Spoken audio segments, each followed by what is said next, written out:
sorry ya.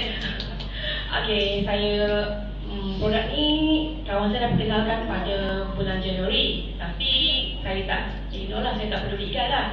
So pada Mac saya pergi umrah satu keluarga.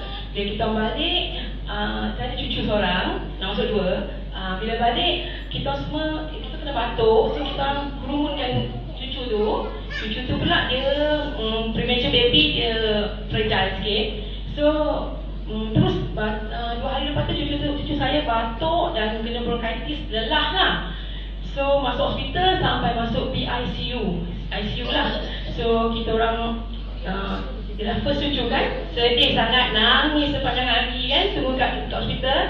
And then lepas 5 days, lepas 5 hari dia keluar. Okey, masuk hari ketiga attack lagi, asma. So saya bawa pergi private dulu. Saya kata kena masuk hospital juga. So saya minta tolong doktor beri nebulizer dulu. Then nanti pukul 3 ke saya datang semula.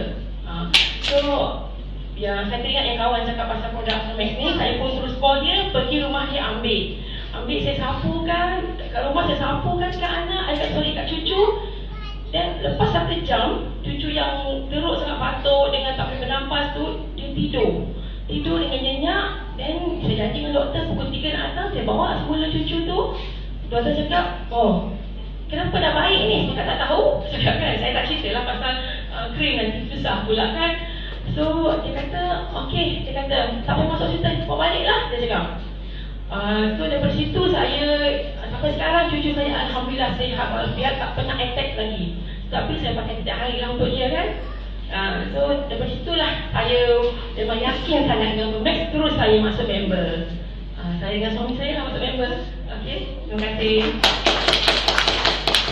Terima kasih.